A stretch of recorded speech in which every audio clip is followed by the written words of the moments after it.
panoorin at pakinggan natin to guys kasi makatuturan at makatwiran na kanya sinasabi. Ako si Jack Apostol, ang inyong abang lingkod. Napansin ko sunod-sunod ang panawagan para pababain ang ating Pangulong si Marcos. Ito ay isang systematic plan ng grupo ng mga Duterte. Obvious na obvious na ito ay isang grand design para pabagsakin ang ating gobyerno. Yang mga panawagan na yan, Governor Singson nanawagan laban kay Marcos sa issue ng flood control projects dyan sa Ilocos Norte. Meron daw amnesia itong si Marcos, no? Dahil dapat daw itong mga diskanya ang unahin niya dyan yung mga proyekto sa Ilocos Norte. Ganun din si Sara, at mapapansin natin na nanawagan din, no, laban kay Marcos. Inakusahan si Marcos na walang ginagawa laban kay Romualdez, no, bakit daw pinayagang mag-resign at hindi pa kulong, bakit daw itong si Congressman Saldico ay hindi kidnapin doon sa Amerika at ibalik sa Pilipinas, ha? No, ginagawa nga ng paraan. Hindi mo ba alam? Hindi naman basta-basta pwedeng kunin kagad sa Amerika at dalhin dito, no? Kaya mahina yung utak na yung vice presidente natin, eh. At itong mga influencers, mga vloggers, kitang-kita na talagang sabay-sabay silang nananawagan.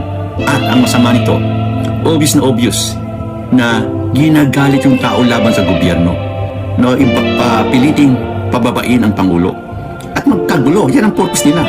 Mag-create ng social unrest, mag-create ng chaos para nang sa ganon, the president will be forced to resign like Nepal and Indonesian situation.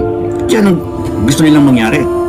Hindi nila iniisip yung magiging repercussion nito, yung consequence kapag nagkagulo, nagkaroon ng social unrest, chaos, katulad ng Nepal. Marami ang mamamatay, marami mapipinsala, babagsak ulit tayo yung ekonomiya natin. Itong si Sara, ang iniisip nito ay pang sarili lamang. Obvious na obvious. What she wanted ay makabalik sa kapangyarihan ng mga Duterte.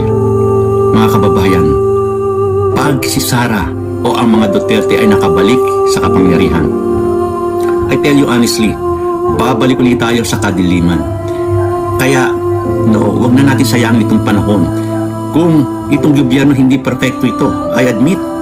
At ang problema nito, dinadala ngayon, ay bunga ng problema na iniwan ng mga Duterte. Tandaan niyo yan. Yung ganitong kabigat ito ay nag-umpisa pa sa mga previous government o administration. Lalo na kay Duterte, ha? Kay Duterte, na walang iniwan na pera kundi puro utang. Na walang iniwan puro sira ang mga institusyon natin. Yung tiwala ng ibang bansa